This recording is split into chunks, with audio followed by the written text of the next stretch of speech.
মহারাজগঞ্জ বাজারে সরকারি জমি বিক্রির ঘটনায় চাঞ্চল্য। বাজার কমিটির কয়েকজন পদাধিকারীর বিরুদ্ধে উঠল গুরুতর অনিয়মের অভিযোগ। দালান নির্মাণে কেন্দ্রীয় কমিটির বাধা।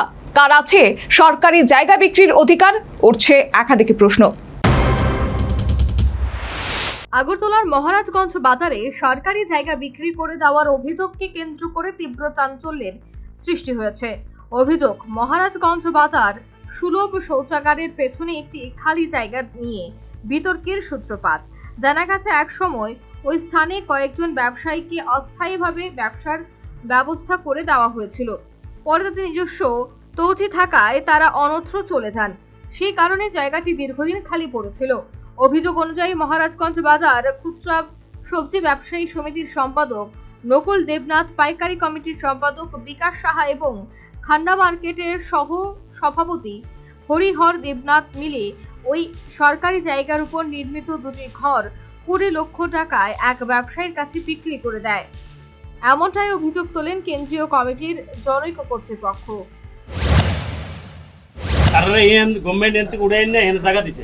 তারপরে দেখা যায় 3টা দোকান গেন্ডু চুমুনির মুখের দোকান দিয়ে আচ্ছা কিছু দোকানদার তারা হিয়ানের তজিপত্র দেওয়ানোর পরে গভর্নমেন্ট তারা সরাইছে না, তারা 3টা জায়গা 4টা জায়গা এনে রয়ে গেছে। এই 4টা জায়গায় কিছু সংখ্যক লোক ব্লক দখল করছে, দখল করে সেরা এই জায়গাটিতে ওখানে বিক্রি করতেছে। আমরা কেন্দ্রীয় সমিতি কোনো কিছু জানি না, আমরা কেন্দ্রীয় সমিতির লোক থাকতে সেটা আমরা কিছু জানি না।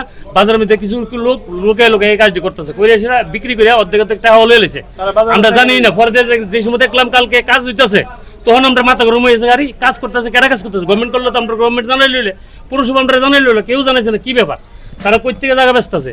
তখন আমরা দেখে সেটা তাড়াতাড়ি অবজেকশন দিছি, এখন দৌড়াদৌড়ি করে আইসি, আমরা খবর দিছি। আমরা সাংবাদিক মানুষরা আছেন, কুদ্দুর কিতা করবেন এরা আমরা জানেন, সারা দেশবাসীরা আমরা এটা জানান যে আমরা বিজেপি পার্টি কোনো সময় এইসব ধরনের লোকরা আমরা বরদাস্ত করতাম না। সোজা হিসাব কেন লেগে যারা কষ্টে তারা শুনছি বাজারের খুচরা সমিতির সম্পাদক সবজি বাজারের, এর নাম নকুল দেবনাথ, আরেকজন হলো সবজি বাজারের পাইকারি সমিতির সম্পাদক, সে হলো বিকাশ শাহ, আরেকজন হলো আমরা খান্না মার্কেটের সভাপতি, সে হলো হরিহর দেবনাথ। তো এই 3জন লোক জায়গাটা বিক্রি করে দিছে। তো এই যে 3জন লোক বাজারের মধ্যে সবাই তারা দিকে তারা আজকে তারা যে আমরা মানে সেক্রেটারি কিংবা প্রেসিডেন্ট এই যে পদরা অপব্যবহার করে তারা আজকে বাজারের এই কোনাগামসিটি বিক্রি করতেছে। তো এইসব জিনিস আমরা বিজেপি বাড়ি কোনো সময় বরখাস্ত করতাম না। তো সবার কাছে বার্তা পাঠাই দেন যে আমরা বিজেপি বাড়ি এইসব জিনিস বরখাস্ত করি না, এবং তারা যাতে পুরা দমে শাস্তি দেয়, আমি এইটাই করব। দুটি ঘর সর্বমোট 20 লক্ষ টাকা নিয়ে কেনার ক্ষেত্রে তিনি 10 লক্ষ টাকা বায়না করেছেন বলেই জানালেন সংশ্লিষ্ট ক্রেতা ক্ষুদ্র ব্যবসায়ী। হরিদেবনাথ কইছে আমার একটা জায়গা আছে, তো যে বই দেয়া আছে এবারে আমি কিনছি। আমি কই তাহলে তো কাকা হরিদেবনাথ, হ্যাঁ হরিদেবনাথ বাজার সেক্রেটারি। কত টাকা দিয়ে কিনছেন? আমি একটা 10 লাখ টাকা কিনছি, 5 লাখ টাকা বায়না করছি। 10 লাখ টাকা কিনছি, একটা 10 লাখ টাকা বায়না করছি। একটা 10 লাখ, দুইটা 20 লাখ। হ্যাঁ, একটা 10 লাখ, দুইটা 20 লাখ টাকা কিনছি, 5 লাখ টাকা বায়না দিছি।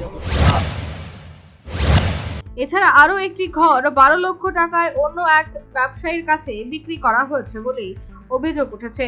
সেখানে স্থায়ী দালাল নির্মাণের উদ্যোগ নেওয়া হলে বিষয়টি বাজারের কেন্দ্রীয় কমিটির নজরে আসে। এরপর কেন্দ্রীয় কমিটির সদস্যরা নির্মাণ কাজে বাধা দেয়। এখন একাধিক প্রশ্ন উঠতে শুরু করেছে, সরকারি জমি বিক্রির ক্ষমতা তাদের কে দিল? জমি বা ঘর হস্তান্তরের জন্য প্রদর্শিত কাগজপত্রের বৈধতা কতটা? সরকারি সম্পত্তি বিক্রির অভিযোগ সত্য হলে প্রশাসন কি ব্যবস্থা নেবে? ঘটনাকে কেন্দ্র করে ব্যবসায়িক মহল এবং সাধারণ মানুষের মধ্যে ব্যাপক সমালোচনা শুরু হয়েছে। অভিযোগে নিরপেক্ষ তদন্ত এবং প্রকৃত সত্য উদ্ঘাটনের দাবি উঠেছে, বিশেষ করে মহারাজগঞ্জ বাজার ব্যবসায়িক মহলে। Bureau report, news vanguard. स्वर्ण कमल ज्वेलर्स प्रेजेंट्स विवाह स्वर्ण उत्सव 19 जनवरी से पूरे वेडिंग सीजन तक। वेडिंग ज्वेलरी खरीदिए और जीतिए एक romantic couple trip to Vietnam. पाएं गोल्ड ज्वेलरी पर up to 25% making charges off और डायमंड ज्वेलरी पर 100% मेकिंग चार्जेस ऑफ। साथ ही लकी ड्रॉ में जीतिए 2 फैमिली ट्रिप्स टू कश्मीर। हर परचेज पर अश्योर गिफ्ट और हॉलमार्क्ड ओल्ड गोल्ड एक्सचेंज पर कंप्लीट वैल्यू। सिर्फ स्वर्ण कमल ज्वेलर्स पर। TNC apply.